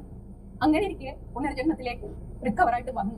പക്ഷെ ഈ ഒരു കാര്യം കൊണ്ട് സത്യാവസ്ഥ പുറം ലോകം അറിയണമെന്നുള്ള രീതിയിൽ ഞാൻ മുന്നോട്ടാക്കി. ഞാനൊരു കാര്യം പറഞ്ഞോട്ടെ സുഹൃത്തുക്കളെ, നമുക്ക് നമ്മൾ മാത്രമേ ഉള്ളൂ എന്നുള്ളൊരു നിമിഷം യഥാർത്ഥത്തിൽ നമുക്ക് മനസ്സിലാക്കണം എന്നുണ്ടെങ്കിൽ ഏതെങ്കിലും ജീവിത സാഹചര്യങ്ങൾ മരണം മാത്രമേ മുമ്പിലുള്ളൂ എന്ന് നിങ്ങൾക്ക് ആർക്കെങ്കിലും തോന്നിയിട്ടുണ്ടേ, നമുക്ക് മനസ്സിലാവും നമ്മുടെ ചുറ്റിലുള്ള ആളുകളൊക്കെ വെറും ഈ മയക്കൂണുകളാണ്. പെട്ടെന്ന് പൊന്തി പെട്ടെന്ന് താന്നു പോകുന്ന സംഭവങ്ങളാണ്. ആരും നമുക്ക് ഉണ്ടാവില്ല. നമുക്ക് നമ്മൾ മാത്രമേ ഉണ്ടാവുള്ളൂ. ലോകത്തുള്ള ഒരു മനുഷ്യനുണ്ടെന്ന് ഒരിക്കലും വിശ്വസിക്കരുത്. ഉണ്ടാവും നമ്മുടെ മാതാപിതാക്കള്, നമ്മുടെ കുഞ്ഞുങ്ങള്, അല്ലെ നമ്മുടെ ഭർത്താവ്. അതിലേക്കധികം നമ്മള് എന്തോ ആണെന്ന് വിചാരിച്ച് നമ്മളെ ഇത്രയും പോരെ. ഇനി വേറെ ആര് വേണം? കൊച്ചുങ്ങളുണ്ട്, അമ്മയുണ്ട്, ഭർത്താവുണ്ട്, പിന്നെ ആരും അയലൊക്കത്തെ ശങ്കരനും കൂടെ വേണോ? എന്തുവാടി പെണ്ണ ഈ പറയുന്നത്? ഇത്രയും പേര് പോരെ? ഇനി പുറത്തുനിന്ന് ആര് വേണം? നിങ്ങൾക്ക് നിങ്ങൾ മാത്രമല്ല ഇത്രയും മനുഷ്യര് കൂടെ നിന്നാ പോരെ? ഇനി പുറത്തുനിന്ന് ആര് വേണം? ചേടാ, ഇത് വെക്കാൻ ഇഷ്ടം പോലെ ആൾക്കാരുണ്ടാവും. നമുക്ക് എന്തെങ്കിലും ഒരു ആപത്ത് ഘട്ടം വന്നു നോക്കട്ടെ, ഒരാളും നമ്മളുടെ കൂടെ ഉണ്ടാവൂല എന്നുള്ളത്. ഞാൻ ഈ ഒരു ആത്മഹത്യാ ശ്രമം നടത്തി, അതിൽ ഫെയിലായി 2ാമതൊരു ജീവിതത്തിലേക്ക് തിരിച്ചു വന്നപ്പോ എനിക്ക് കിട്ടിയ അനുഭവം അതാ. എനിക്ക് ഞാനേ ഉള്ളൂ. എന്റെ വിഷമങ്ങളും എന്റെ സങ്കടങ്ങളും എന്റേത് മാത്രമാണ്. അത് മറ്റൊരാളുടേതാണ്. മറ്റൊരാളും നമ്മളെ സഹായിക്കാൻ വരുമെന്ന് ഒരിക്കലും ചിന്തിക്കരുത്. നമ്മൾ സ്നേഹിക്കേണ്ടത് നമ്മളെയാണ്, നമ്മൾ വിശ്വസിക്കേണ്ടത് നമ്മളെയാണ്. ഈ ഒരു സൂയിസൈഡ് അറ്റംപ്റ്റ് കഴിഞ്ഞിട്ട് ഹോസ്പിറ്റലിൽ ഞാൻ തന്നെ ഡിസ്ചാർജ് പറഞ്ഞിട്ട് പോകുന്നത്. കാരണം ICU ടൈമിൽ 2 ദിവസം ഈ നമ്മള് ഇങ്ങനത്തെ ആ മാനസികാവസ്ഥയിലാണ് നമ്മൾ ആത്മഹത്യക്ക് ശ്രമിച്ചത്. ഐസിയുന്റെ അകത്തായിരുന്നു പുള്ളിക്കാരത്തി 2 ദിവസം. പിന്നെ ആത്മഹത്യ ചെയ്തവരെ എന്ത് ചെയ്യണമായിരുന്നു? പിന്നെ ഗോവയിൽ ബീച്ച് കാണിക്കാൻ കൊണ്ടുപോകണമായിരുന്നു. അതിനകത്തുള്ള അടുത്ത കള്ളം വരുന്നുണ്ട്. അടുത്ത കള്ളം കേട്ടോളി. ഫാമിലിനെ ആരും കയറ്റി വിടൂല, സിസ്റ്റർമാർ മാത്രമേ ഉണ്ടാവുള്ളൂ. വല്ലാത്തൊരു KGF സിനിമ തന്നെ. പുറം ലോകം സഹായിക്കാൻ വരുമെന്ന് ഒരിക്കലും ചിന്തിക്കരുത്. നമ്മൾ സ്നേഹിക്കേണ്ടത് നമ്മളെയാണ്, നമ്മൾ വിശ്വസിക്കേണ്ടത് നമ്മളെയാണ്. ഈ ഒരു സൂയിസൈഡ് അറ്റംപ്റ്റ് കഴിഞ്ഞിട്ട് ഹോസ്പിറ്റലിൽ ഞാൻ തന്നെ ഡിസ്ചാർജ് പറഞ്ഞിട്ട് പോകുന്നത്. കാരണം ICU ടൈമിൽ 2 ദിവസം ഈ നമ്മള് ഇങ്ങനത്തെ ആ മാനസികാവസ്ഥയിലാണ് നമ്മൾ ആത്മഹത്യക്ക് ശ്രമിച്ചത്. ICU ഫാമിലിനെ ആരും കയറ്റി വിടൂല, സിസ്റ്റർമാർ മാത്രമേ ഉണ്ടാവുള്ളൂ. വല്ലാത്തൊരു KGF സിനിമ തന്നെ. പുറം ലോകമായിട്ട് ഒരു ബന്ധവും ഇല്ല. എന്റെ നിർബന്ധ പ്രകാരം അവിടുന്ന് ഡിസ്ചാർജ് മേടിച്ചു പോകുന്നു. അത് ചെറിയൊരു അബദ്ധമായി തോന്നുന്നു എന്ന് ഇപ്പൊ എനിക്ക് വിശ്വാസമുണ്ട്. കാരണം അതിന്റെ സൈഡ് എഫക്ട് എനിക്ക് ഇപ്പം മെനിയാന്ന് പോലും ഞാൻ ഹോസ്പിറ്റലിലായിരുന്നു. അപ്പൊ അവിടുന്ന് തിരിച്ച് ഒരു ജീവിതത്തിലേക്ക് മെന്റലി ആണെങ്കിലും ഫിസിക്കലി ആണെങ്കിലും തിരിച്ച് വരുന്നേ ഉള്ളൂ. കാരണം ഇവളെ ICUവിൽ നിന്ന് ഇവളുടെ ഇഷ്ടപ്രകാരം പേപ്പർ എഴുതി കൊടുത്ത് വിട്ട ആ ഒരു ഹോസ്പിറ്റൽ ഏതെന്ന് കണ്ടെത്തുകയും അവർക്കെതിരെ നടപടി എടുക്കുകയും വേണം. ഇവളെ 3 മാസത്തേക്ക് ജയിലിലിടണം. നമ്മുടെ നിയമം അത് നിഷ്കർഷിക്കുന്നുണ്ട്. ആത്മഹത്യ ചെയ്ത ഒരു വ്യക്തിയെ 3 മാസത്തേക്ക് പണിഷ്മെന്റ്, സ്വന്തമായിട്ട് സൂയിസൈഡ് ചെയ്യാനൊന്നും അധികാരമില്ല നമ്മുടെ രാജ്യത്ത്. അങ്ങനെ ചെയ്തവരെ 3 മാസത്തേക്കാണ്. മരിച്ചുപോയതുകൊണ്ട് അവരെ പിന്നെ കുഴിയിൽ നിന്ന് എടുത്തുകൊണ്ട് അങ്ങനെ ഇടാക്കാത്തത് കൊണ്ട് മരണത്തിൽ നിന്ന് രക്ഷപ്പെട്ടു വരുന്ന ആത്മഹത്യാ ശ്രമം നടത്തിയവർക്ക് 3 മാസമാണ് പണിഷ്മെന്റ്. ഈ 3 മാസത്തിൽ അവർക്ക് കൗൺസിലിംഗ് കൊടുക്കും. ഇവൾ പറയുന്നത് പൊട്ടത്തരവും കച്ചക്കള്ളവും ആണെന്നുള്ള തെളിവാണ് ഇത്. ആത്മഹത്യ പോലും ഇല്ല, കുറെ ഗുളിക വാരി തിന്ന്. അത് ആത്മഹത്യയായിട്ട് പോലും അവിടെ രേഖപ്പെടുത്തിയിട്ടില്ല എന്നുള്ള കളവിന്റെ വ്യക്തതയാണ് ഈ പറഞ്ഞത്. ഇവ പിടി കിട്ടിയ ഇത് തിരിച്ചറിയാൻ ആത്മഹത്യാ ശ്രമം വേണ്ടി വന്നു. അതിന് ഇച്ചിരി ബുദ്ധി മാത്രം പോരെ, അത്രേ ഉള്ളൂ. വല്ലാതെ ഡൗൺ ആയി പോയി. നമ്മൾ ഒരു തെറ്റും ചെയ്യാതെ നമ്മുടെ ജീവിതത്തിൽ ഇങ്ങനെ ഒരു സംഭവം നടന്നിട്ട് അതിന് നമുക്കൊരു നീതി കിട്ടാതെ അതിന്റെ പേരിൽ തന്നെ നമ്മളെല്ലാരും കൂടി കുരിശ് തറയ്ക്കുമുണ്ടാകുന്ന ഒരു വിഷമുണ്ടല്ലോ, അത് എങ്ങനെ നോക്കിയിട്ട് മാറില്ല. അവിടുന്ന് ഒരു രണ്ടാമതൊരു ജീവിതത്തിലേക്ക് വരാൻ ശരിക്കും ഞാൻ പാടുപെടുക ചെയ്യുന്നത്. മെന്റലി ഫിസിക്കലിയും ഭയങ്കര ഡൗൺ ആണ്. അതിന്ന് റിക്കവർ ആയിട്ട് വരുമെന്നുള്ളൊരു പ്രതീക്ഷ ഉണ്ട് എനിക്ക്. ഞാൻ ചിത്രവര രംഗത്തേക്ക് തന്നെ തിരിച്ചെന്തായാലും മെന്റലി ആൻഡ് ഫിസിക്കലി ഡൗൺ ആയിട്ടുള്ള ഒരാളാണ് കേക്കും കൊണ്ടുപോയി അവിടെ നിന്റെ കണ്ണാ ഹാപ്പി ബർത്ത്ഡേ കിണ്ണാ എന്ന് പറഞ്ഞാൽ അവിടെ പോയി നീ ഷോ എത്രയും കാണിച്ചു. നീ ഭയങ്കര മെന്റലി ഡൗൺ ആയിരിക്കുന്നത് ആ ഒരു ഷോയിൽ തന്നെ കാണാൻ സാധിക്കുന്നുണ്ട്. നിന്റെ പട്ടി ഷോ കണ്ടപ്പോൾ തന്നെ മനസ്സിലായിട്ടുണ്ടായിരുന്നു. അത് മാത്രമല്ല, നിനക്കെതിരെ കമന്റ് ഇട്ട ഒരു പെണ്ണ് അവിടെ വരുമ്പോൾ അവളെ അടിക്കാൻ കയറുന്ന ഒരു ഉത്സാഹവും ആ സമയത്ത് ആ പയ്യൻ പറഞ്ഞ ഡയലോഗും പയ്യന്റെ അമ്മ പറഞ്ഞ ഡയലോഗും എല്ലാം കൂടെ കൂട്ടി വായിക്കുമ്പോൾ you are mentally totally down. നേരത്തെ പറഞ്ഞ കണക്ക് എൻ്റെ മാതാപിതാക്കളും എൻ്റെ സഹോദരങ്ങളും എൻ്റെ അച്ഛനും അമ്മയും എൻ്റെ മറ്റവരും ഒക്കെ കൂടെ ഉണ്ടെന്നാണ്. ഇപ്പൊ ഇവർ രണ്ടുപേരും ഇടുന്നു വന്ന് ഈ പറഞ്ഞതൊക്കെ ശുദ്ധ നുണയാണെന്ന് ഇതിൽ നിന്ന് മനസ്സിലാകുന്നില്ലേ? കള്ളത്തരത്തിന്റെ കൂടാരമാണ് സ്ത്രീ എന്ന് മനസ്സിലാക്കി ഇതിനെക്കാട്ടി എന്ത് തെളിവാ വേണ്ടേ? എത്തി തുടങ്ങിയിട്ടുണ്ട്. ഇതിന്റെ ഇത്രയൊക്കെ മെന്റൽ പ്രശ്നം ഉണ്ടെങ്കിലും ഇത്രയൊക്കെ ഹെൽത്ത് പ്രശ്നം ഉണ്ടെങ്കിലും വര നടന്നുകൊണ്ടിരിക്കുന്നുണ്ട്. കാരണം അത് കൈവടിയാൻ പറ്റൂല. ലോകം ഒന്നായിട്ട് ഒരു 9ാം ക്ലാസ്സുകാരിയെ എന്തിന് നമ്മുടെ ഇന്ത്യൻ പ്രധാനമന്ത്രിക്ക് വരെ ഫോട്ടോ കൊടുക്കുന്ന ഒരു അവസ്ഥയിൽ വരെ എത്തിച്ചത് നമ്മുടെ ഈ കണ്ണനാണ്. ഈ ഹണി ട്രാപ്പുകാരി എന്ന മുദ്ര കുത്തുമ്പം പോലും സമൂഹം ചിന്തിക്കാത്ത ഒരു കാര്യം കൂടി ഞാൻ നിങ്ങളെ ഓർമ്മിപ്പിച്ചു തരാം. ഞാൻ നമ്മുടെ ഇന്ത്യൻ പ്രധാനമന്ത്രി ശ്രീ നരേന്ദ്രമോദിജിക്ക് ഫോട്ടോ കൊടുത്തൊരു വ്യക്തിയാണ്.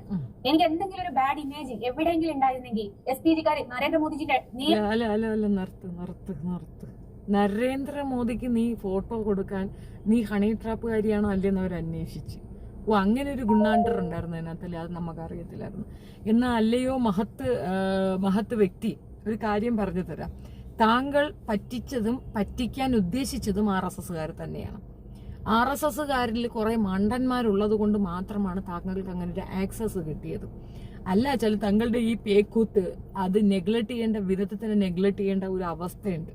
ഇനി ജാമ്യതയെ കാണണമെന്ന് പറഞ്ഞാൽ കാണിച്ചു കൊടുക്കും, പ്രധാനമന്ത്രി തയ്യാറാകും. കാരണം അങ്ങേർക്ക് ഇവിടെ ഒരു അക്കൗണ്ട് ഓപ്പൺ ചെയ്യണം, അതിന് അയാൾ ഏത് അറ്റം വരെയും പോകും. അതിൽ ഒരു പേക്കൂത്ത് മാത്രമാണ് തൻ്റെ അടുത്ത് വന്ന് ആ സുന വാങ്ങിച്ചത്. അദ്ദേഹത്തിന് കൃഷ്ണനോട് വലിയ മമത ശ്രീരാമന്റെ ആളാണ്, രാമന്റെ ആളാണ്, കൃഷ്ണന്റെ ആളല്ല. ഇനിയിപ്പോ അങ്ങനെയാണെങ്കിൽ പോലും ആ ഒരു ഇതിനെ റെസ്പെക്ട് ചെയ്തുകൊണ്ട് നിങ്ങളുടെ കയ്യിൽ നിന്ന് വാങ്ങി. നിങ്ങൾ ഇങ്ങനെ മാറി നിൽക്കുന്നു എന്നുള്ളത് അവർക്കൊരു വളരെ അക്സെപ്റ്റൻസ് ഉള്ളതാണ്. എനിക്കറിയത്തില്ല, ഈ മതവാദികൾക്കൊരു തോന്നലാണ് ഹിന്ദുക്കൾക്കെല്ലാം മുസ്ലിങ്ങൾ മതം മാറി അങ്ങോട്ട് വന്നാൽ ഭയങ്കര സന്തോഷം. തിരിച്ച് മുസ്ലിങ്ങൾക്ക് ഹിന്ദുക്കൾ മതം മാറി തങ്ങളിലേക്ക് വന്ന ഒരു സന്തോഷം. പട്ടിക്കൂട്ടങ്ങളെന്നല്ല, എനിക്ക് ഇന്നത്തെ 2 കൂട്ടരോടും അത് തന്നെയാണ് പറയാനുള്ളത്. ഈ 2 പേരും അങ്ങോട്ടും ഇങ്ങോട്ടും മതം മാറി വരുന്നതിനോട് ഒരു യോജിപ്പുമില്ല. അതെന്താണ്? നിങ്ങൾ പെട്ടെന്ന് നിങ്ങൾക്ക് അച്ഛനെയും അപ്പനെയും വേണ്ടെന്ന് പറയുന്നതാണ് കല്ലേ? അത് മതം വേണ്ടെന്ന് ബോധം ഉണ്ടാകുന്നത്, മതം വേണ്ട എന്ന് പറയുന്നത് വേറെ. അതേസമയം ഈ മതം മാറി ആ മതത്തിലോട്ട് പോകണമെന്ന് പറയുന്നത് നിങ്ങൾ തന്നേ വേണ്ടെന്ന് പറയുന്നതിന് തുല്യമാണ്. ഒരു കാരണവശാലും അത് അക്സെപ്റ്റ് ചെയ്യാൻ പറ്റാത്തൊരു കാര്യമാണ്. ബോധമുള്ളവർക്ക് അത് മനസ്സിലാവും, അല്ലാത്തവർക്ക് പിടി കിട്ടത്തില്ല എന്നുള്ള സത്യം. മതസൗഹാർദ്ദം. മുസ്ലിമായി ജനിച്ചു, കണ്ണനെ വരച്ചു, എല്ലാവരും കൂടി കുരിശിൽ തറയ്ക്കാൻ വന്നു. അത് നല്ല സൗഹാർദ്ദം. ചേച്ചി, ഞാൻ ജോലി ചെയ്ത് ജീവിക്കുന്നു. ഹസ്ബൻഡ് സുഖമില്ലാതായിട്ട് 11 വർഷമായി. എനിക്ക് ഇന്ന് വരെയും മരിക്കാൻ തോന്നിയിട്ടില്ല. എനിക്ക് ജീവിച്ച് കാണിക്കണമെന്ന് മാത്രമേ ഉള്ളൂ. ഹാറ്റ്സ് ഓഫ് ഓമന. മുഖത്തിന് നല്ല വണ്ണമുണ്ടല്ലോ. ഹസ്ബൻഡ് അടിച്ചതാണോ?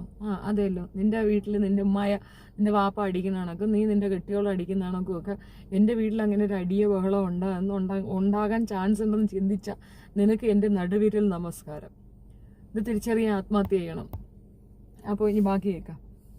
എന്റെ അടുത്തേക്ക് പോലും എത്താൻ പറ്റൂല. അത് സുരേഷ് ഗോപി എന്നില്ല ആര് റെക്കമെൻഡ് ചെയ്താലും നമ്മളെ കുറിച്ച് A to Z അന്വേഷിച്ചതിന് ശേഷം മാത്രമേ SPG-കാർ അവരുടെ അടുത്തേക്ക് അന്വേഷിക്കുള്ളൂ. നമ്മുടെ അതാത് പോലീസ് സ്റ്റേഷനിൽ വിളിച്ച് നമ്മുടെ പേരിൽ എന്തെങ്കിലും കേസ് ഉണ്ടോന്ന് സഹിതം അന്വേഷിച്ചിട്ടേ അവിടെ തന്നെ കാര്യം തീർന്നു. സുരേഷ് ഗോപി റെക്കമെൻഡ് ചെയ്തു. ആ റെക്കമെൻഡേഷന്റെ ആഫ്റ്റർ എഫക്റ്റ് ആയിട്ട് ഗുരുവായൂർ വെച്ച് കാണാനായിട്ടുള്ള പെർമിഷൻ വാങ്ങിച്ചു കൊടുത്തു. ഇപ്പൊ കാര്യം പിക്ചർ ക്ലിയർ ചെയ്തില്ല, നാക്ക് കെട്ടിയതാ. ഒരു പാസ് തരുള്ളൂ. അപ്പം ഈ ഒരു ചിത്രം വരെ ഞാൻ ഒരിക്കലും കൈവടിയാൻ പോകുന്നില്ല. കാരണം ഓർഡർ ഉള്ളിടത്തോളം കാലം ഞാൻ ചിത്രം വരയ്ക്കും. പിന്നെ നിങ്ങളൊക്കെ പറയുമ്പോൾ ജസ്റ്റിനൊക്കെ ഒരു ചിത്രം മാത്രമല്ല വരയ്ക്കാൻ അറിയാവുക. ഞാൻ ഒരു ചിത്രത്തിന്റെ മുകളിൽ തന്നെ ഒതുങ്ങിയത് അത് എന്റെ സിഗ്നേച്ചർ ഐറ്റം ആക്കാൻ വർഷങ്ങൾ ഞാൻ അതിന്റെ പുറകെ നടന്ന് പല പല സെലിബ്രിറ്റീസിനും കൊടുത്ത് ഇന്ത്യൻ പ്രധാനമന്ത്രിക്ക് വരെ കൊടുത്തു. ജസ്റ്റിനെ കണ്ടാൽ തിരിച്ചറിയാത്ത ആൾക്കാർ ജസ്റ്റിയുടെ ഫോട്ടോ കണ്ടാൽ തിരിച്ചറിയുന്ന രീതിയിലേക്ക് ആക്കിയെടുക്കാൻ വർഷങ്ങൾ കഷ്ടപ്പാടെടുത്തു. അപ്പൊ അതിന് സമൂഹം തിരിച്ചു തന്നു എനിക്ക് ഒരു ഫോട്ടോയെ വരയ്ക്കാൻ അറിയുള്ളൂ. ഞാൻ ഒരു ഫോട്ടോ അല്ല, ഞാൻ വര തുടങ്ങിയത് വെണ്ണക്കണ്ണിലല്ല. പക്ഷെ ഇനി അങ്ങോട്ട് ഞാൻ വെണ്ണക്കണ്ണും വരച്ചു തന്നെ. രണ്ടാമത് ഇതിനേക്കാട്ടിലും ഉഷാറോടുകൂടെ ഞാൻ തിരിച്ചു വരും. കാരണം സത്യത്തെ ഒരു മനുഷ്യനും മൂടി വെക്കാൻ പറ്റൂല. നമ്മൾ തെറ്റ് ചെയ്തിട്ടില്ല എന്നുണ്ടെങ്കിൽ സത്യം അത് എങ്ങനെയെങ്കിലും പുറത്ത് വരും. പുറത്ത് ഏത് മറ നീക്കിയിട്ടാണെങ്കിലും ഞാൻ ഇപ്പൊ നിൽക്കുന്ന ഈ ഒരു ഫ്ലോർ ഉണ്ടല്ലോ, ഈ സത്യം വെളിച്ചത്ത് കൊണ്ടുവരാൻ വേണ്ടിയിട്ട് എനിക്ക് ദൈവമായിട്ട് കൊണ്ടുതന്ന ഒരു ഫ്ലോറാണ്. അല്ലാന്ന് ആർക്കും പറയാൻ പറ്റില്ല. കാരണം നമ്മളെ കേൾക്കാൻ, നമ്മളെ വിശ്വസിച്ച് നമ്മളെ കേൾക്കാൻ ഒരാൾ മതി ജീവിതത്തിൽ. നമുക്ക് തിരിച്ച് റിക്കവർ ആയിട്ട് നമ്മുടെ ലൈഫിലേക്ക് വരാൻ പറ്റും. സമൂഹത്തിനോട് പറയാനുള്ള ഒറ്റ കാര്യം മാത്രമേ ഉള്ളൂ, നിങ്ങളിൽ മാത്രം വിശ്വസിച്ച് സമൂഹത്തിനോട് പറയാനുള്ള ഒറ്റ കാര്യം മാത്രമേ ഉള്ളൂ, നിങ്ങളിൽ മാത്രം വിശ്വസിച്ച് നിങ്ങളെ മാത്രം സ്നേഹിച്ച് നിങ്ങളെ ഉള്ളൂ എന്ന് വിശ്വസിച്ച് മുന്നോട്ട് പോകുകയാണെങ്കിൽ എന്തെങ്കിലും ഒരു തിരിച്ചടി വരുന്ന സമയത്ത് എന്നെ പോലെ ഒരു ആത്മഹത്യാശ്രമം നിങ്ങൾക്ക് നടത്തേണ്ടി വരില്ല. കാരണം നമുക്ക് ചുറ്റിലുള്ള ആൾക്കാരൊന്നും നമുക്ക് ഉണ്ടാവില്ല എന്ന് നമുക്ക് മനസ്സിലാക്കണമെന്നുണ്ടെങ്കിൽ നമുക്ക് ചെറിയൊരു കഷ്ടകാല സമയം വന്നാൽ മതി. ആരും നമ്മുടെ കൂടെ ഉണ്ടാവില്ല, നമുക്ക് നമ്മളെ ഉണ്ടാവുള്ളൂ, നമ്മുടെ കുടുംബമേ ഉണ്ടാവുള്ളൂ. അത് എപ്പോഴും ഓർക്കും. ഫ്ലുവൻ്റായി ഇംഗ്ലീഷ് ഭയങ്കര സംഭവമാണ്. നമുക്ക് വേണ്ടി അവസാനമായി ഒരു ഉപദേശവും കൊടുത്തിട്ട് പോവുകയാണ് മഹാറാണി. സൂയിസൈഡ് അറ്റംപ്റ്റ് ഒക്കെ നടത്തിയ മഹാറാണിയാണ് നാട്ടുകാരെ ഉപദേശിക്കുന്നത് എന്നുള്ളതാണ് വസ്തുത. ഈ വിഷയത്തിലേക്ക് വരാം. ഇവർ ചെയ്തത് എന്താണ്, പല 2-3 വീഡിയോ ചെയ്തിട്ടുണ്ട്, അതുകൊണ്ട് ചിലപ്പോൾ റിപ്പീറ്റേഷൻ ഉണ്ടാവും. സോറി, അത് അങ്ങനെ പറഞ്ഞാൽ മാത്രമേ പിടിയിട്ടുള്ളൂ, അതുകൊണ്ടാണ് കേട്ടോ. വ്യക്തമായി പറഞ്ഞാൽ ഈ സ്ത്രീ ഒരു പിക്ചറെ വരച്ചിട്ടുള്ളൂ, ഒരു പിക്ചറെ വരയ്ക്കുന്നുള്ളൂ. അപ്പോൾ മറ്റുള്ളവർ പറയാതെ ഓപ്പോസിറ്റ് നിൽക്കുന്ന കുറേ ടീമുകൾ പറയുന്നത് കണക്ക് ഇവർക്ക് ഒരെണ്ണം വരയ്ക്കാനേ അറിയുള്ളൂ, അത് സ്കെച്ച് വെച്ച് വരയ്ക്കുന്നതാണ്. ഈ തട്ടിപ്പും വെട്ടിപ്പും ഒക്കെ സ്വായത്തമാക്കി എന്നുള്ളതിന്റെ തെളിവാണ് ഹണി ട്രാപ്പ്. ഹണി ട്രാപ്പിന്റെ ആഫ്റ്റർ എഫക്റ്റ് ആണ് കേസുകളും അതിനോടനുബന്ധിച്ച് കേസുകൾ തോറ്റതും. ഇതൊക്കെ നിരീക്ഷിച്ച ആളുകൾ തന്നെയാണ് ഇവർ കൊണ്ടു കൊടുക്കുന്ന കേസുകൾ ഇനി എടുക്കാത്തൊരു നിലയിലേക്ക് വന്നിട്ടുള്ളത്. അത് തീർച്ചയായിട്ടും അത് പോലീസ് സംഘത്തിന്റെ ഒരു വലിയ ഒരു സ്പെഷ്യലൈസേഷൻ തന്നെയാണ്. പിന്നെ ഇത് എനിക്ക് ഇത്രയും പ്രിവിലേജ് ഉണ്ട്, അല്ലെങ്കിൽ ഞാൻ ഇത്രയും ഡീസന്റ് ആയതുകൊണ്ടാണ് എനിക്ക് അങ്ങേരെ കാണാനുള്ള ഒരു അവസരം കിട്ടിയത് എന്ന് പറയുന്നിടത്ത് അത് തെറ്റായ ഒരു നടപടിയാണ്. അവർക്ക് ഇപ്പോൾ പ്രധാനമന്ത്രിയെ കാണണമെന്നുണ്ടെങ്കിൽ എനിക്ക് കാണണമെന്നുണ്ടെങ്കിലും കാണിക്കും. എൻ്റെ കേസോ എൻ്റെ ക്രിമിനൽ ബാക്ക്ഗ്രൗണ്ടോ ഒന്നുമില്ല, കത്തിയൊന്നും കുന്തല്ലല്ലോ നടക്കുന്നത്. നമ്മൾ അങ്ങനെയുള്ള എന്തെങ്കിലും ക്രിമിനൽ ആക്ടിവിറ്റീസ് ഉണ്ടെങ്കിൽ ചിലപ്പോൾ അവരൊന്ന് പകച്ചേക്കാം. അങ്ങനെ ഉണ്ടെന്ന് ആരും അലിഗേഷനും പറയുന്നില്ലല്ലോ. ഈ പെണ്ണിനെതിരെ അലിഗേഷൻ പറയുന്നവൾ ഹണി ട്രാപ്പുകാരിയാണെന്നും തട്ടിപ്പുകാരിയാണെന്നുമാണ് പറയുന്നത്. ഈ പ്രധാനമന്ത്രിയെ എന്തൊരു തട്ടിക്കായിരിക്കുന്നു, ഒരു വാഴത്തോട്ടവും ഇല്ല, അത് നടക്കാത്ത കേസാണ്. അപ്പോൾ കാണാൻ അനുവദിച്ചതിന്റെ റീസൺ വേറൊന്നാണ്. സുരേഷ് ഗോപി റിക്വസ്റ്റ് ചെയ്തു, സുരേഷ് ഗോപിയെ പറ്റിച്ചു. ഇത് കണ്ട് മനസ്സിലാക്കി ബോധ്യപ്പെട്ട കുറെ പേര് അപ്പുറത്തെ സൈഡിൽ നിന്നു ഇവൾക്കെതിരെ പ്രചരണം നടത്തുകയാണ്. ഉള്ള പ്രചരണമോ കുപ്രചരണമോ എന്നുള്ളതല്ല വസ്തുത, പ്രചരണം നടത്തുകയാണ്. അപ്പൊ ഈ പ്രചരണത്തിന്റെ ആഫ്റ്റർ എഫക്റ്റ് ആണ് ഇവർക്ക് ഇപ്പൊ നേരിടേണ്ടി വന്ന ഈ ഒരു ഇതെന്താണെന്നറിയാമോ? നമ്മൾ ഒരു വിഷയത്തിനും ഇപ്പൊ ഗർഭം പ്രസവം 9 മാസം 9 ദിവസമൊന്നുണ്ട്, ചിലപ്പോൾ ഒരു 6 മാസം 7 മാസമൊന്നുണ്ട്. അതിൽ നിന്ന് വ്യത്യസ്തമായി വിത്തിൻ 30 ഡേയ്സ് 20 ഡേയ്സ് 10 ഡേയ്സ് 5 ഡേയ്സിലൊക്കെ ഓരോ ഇഷ്യൂസ് സോൾവ് ചെയ്ത് അവർ മുന്നേറുമ്പോൾ ഇവർ അയൺ ലേഡി എന്ന് കേൾക്കുമെന്നായിരിക്കും അവർ വിചാരിച്ചിട്ടുള്ളത്. പക്ഷേ അയൺ ലേഡി എന്നതിനപ്പുറം ഇവർ നല്ല ഫസ്റ്റ് ക്ലാസ് തേപ്പുകാരിയാണ് എന്നുള്ളതിന്റെ തെളിവാണ് ഈ പറഞ്ഞ കാര്യങ്ങളൊക്കെ തന്നെ.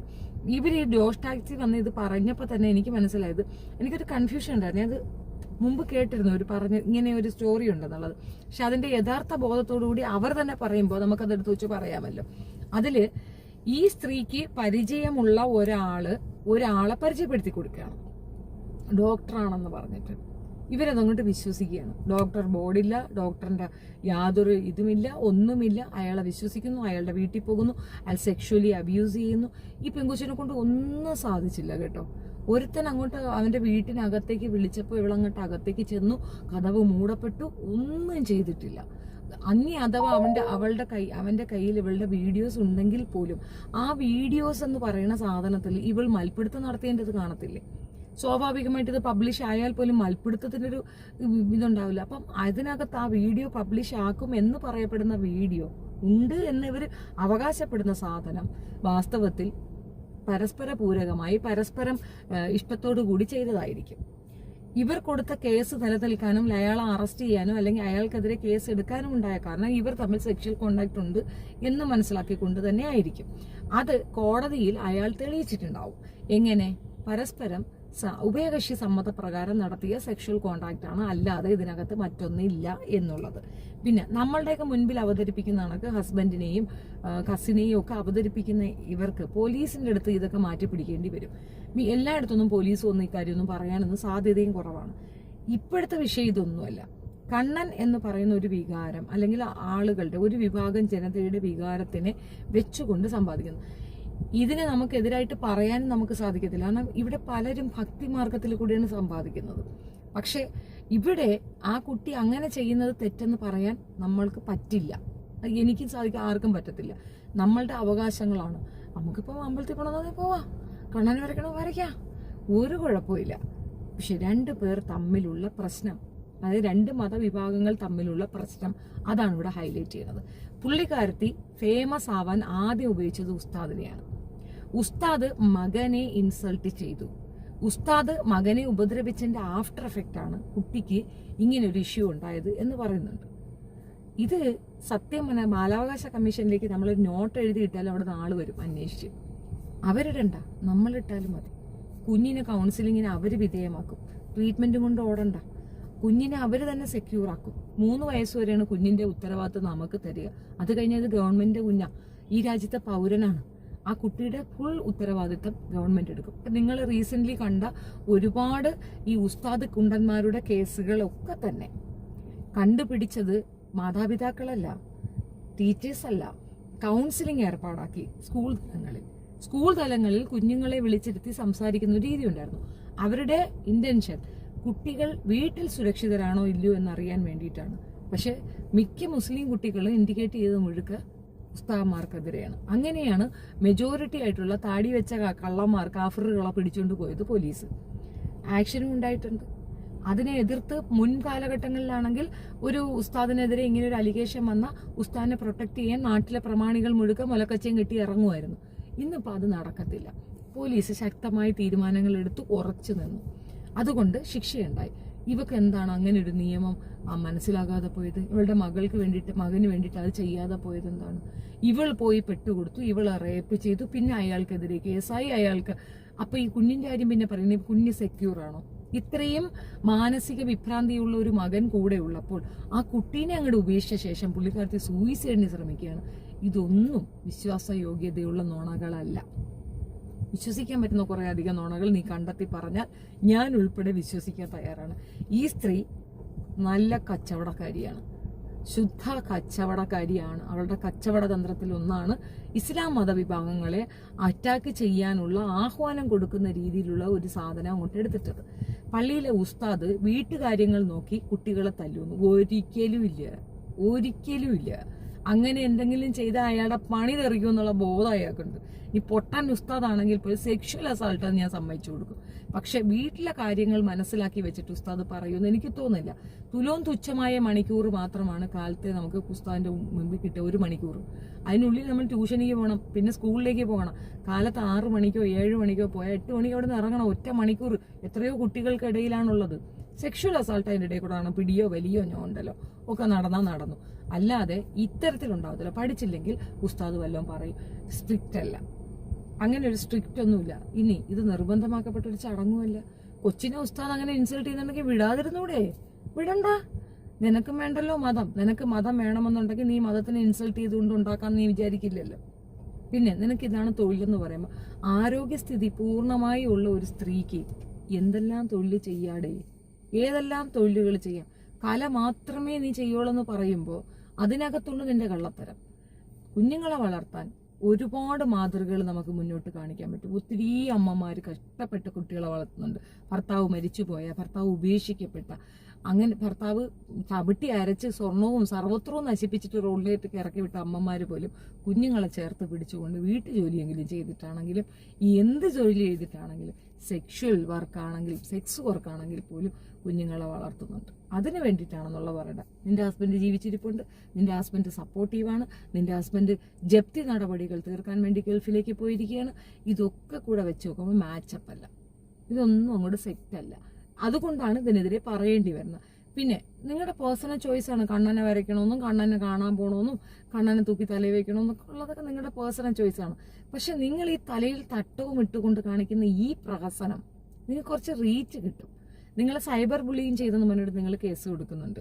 ഞങ്ങളൊക്കെ കേസ് കൊടുക്കാൻ പോയാൽ ഡെയിലി 2 എണ്ണം വെച്ച് കൊടുക്കേണ്ടി വരും. കാരണം ഡെയിലി 2 ലൈവ് വന്നാൽ 2 വട്ടമാണ് സൈബർ ബുള്ളിങ്. സൈബർ ബുള്ളിങ്ങിന് താങ്കൾ കേസ് കൊടുത്തു, എന്നിട്ട് ഇത് സ്റ്റോപ്പ് ആവുന്നില്ല. അപ്പൊ തന്നെ താങ്കൾക്ക് മനസ്സിലാവുന്നില്ലേ, ഇത് എഴുതിയിടുന്നവർ ഉറച്ചു നിൽക്കുകയാണ്. താങ്കളുടെ ഇത്തരത്തിലുള്ള ഒരു രീതിയിലുള്ള ഒരു എന്തോ ഷജി സൗണ്ട് ഇല്ലേ? Hi madam, sound കുഴപ്പമാണോ?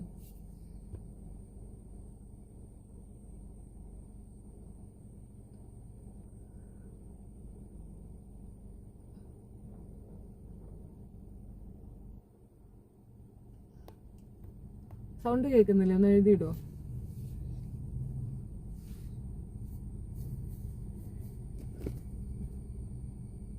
ഷൊട്ടയാണെങ്കിൽ എന്തെങ്കിലും വന്ന് ഷൊട്ടത്തരം പറയും, പിന്നെ അനങ്ങൂല. സൃഷ്ടിക്ക് മൂലം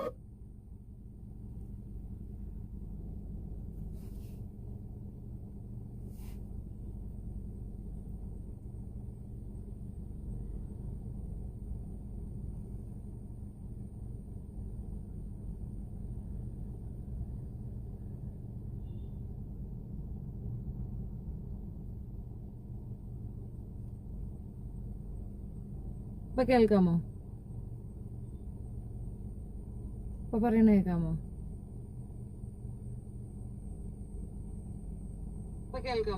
ആ കേൾക്കാലോ. പോടാ ഷൊട്ടെ, ചുമ്മാ ഇരുന്നുണ്ട് ചട ചട ചട ചടാന്ന് പറയണത്.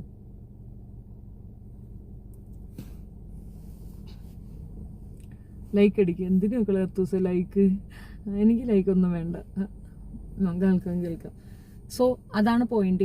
ഈ ഒരു വിഷയത്തിൽ ഞാൻ വീഡിയോ അല്ല, ഞാൻ ഇത് ചെയ്തിട്ട് ഞാനിപ്പോൾ ലൈവ് ഡിസ്കണക്ട് ചെയ്തിട്ട് ഇത് ഞാൻ വീഡിയോ ആയിട്ട് തന്നെ ഇടാനാണ് ഉദ്ദേശിക്കുന്നത്. ഞാൻ ജസ്റ്റ് ലൈവിൽ തന്നെ പറയാമെന്ന് വെച്ചു. ഇനി ഇതിങ്ങനൊരു ടൈം നടത്തി നോക്കട്ടെ, നടക്കില്ലെന്ന് നോക്കട്ടെ. ആകെ മൊത്തം പറഞ്ഞത് ഇത്രയേ ഉള്ളൂ.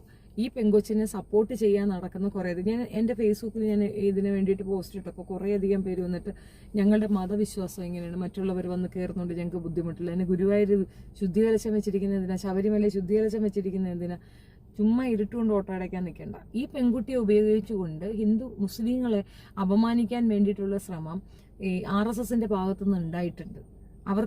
അവരങ്ങനെ ചെയ്തിട്ടുണ്ട് എന്നുള്ളത് വസ്തുതയാണ്.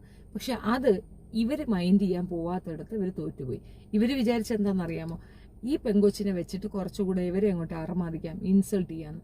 അവിടെ അങ്ങനെ ഒരു കാര്യമേ അവരെടുക്കുന്നില്ല. അവർക്ക് വേണ്ടെങ്കിൽ പോട്ടെ, അടുത്ത പെണ്ണുങ്ങളുണ്ടല്ലോ. ഇല്ല, തീരെ ഇല്ല എങ്കിൽ മാത്രമല്ല ടെൻഷൻ അടിക്കേണ്ട കാര്യമുള്ളൂ. പൊയ്ക്കോട്ടെ എന്ന് വെച്ചിട്ട് ഇവർ വളരെ കാമായി അത് ഹാൻഡിൽ ചെയ്തപ്പം അവിടെ ആ പ്രശ്നം തീർന്നു. ഇങ്ങനെ തന്നെയാണ് ഓരോ വിഷയങ്ങളും മുസ്ലിങ്ങൾ എടുക്കേണ്ടത്. അപ്പോൾ ഈ പ്രശ്നത്തിന് തടയാവും.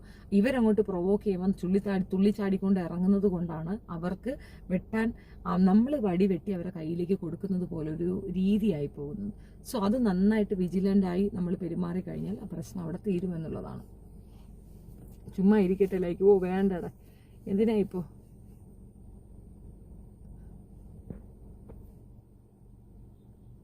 മൈക്കൊന്നും ഞാൻ വെച്ചിട്ടില്ല. ഞാൻ എന്താ പറയണേ, ഫോണിൽ കൂടെയാണ് സംസാരിക്കുന്നത്.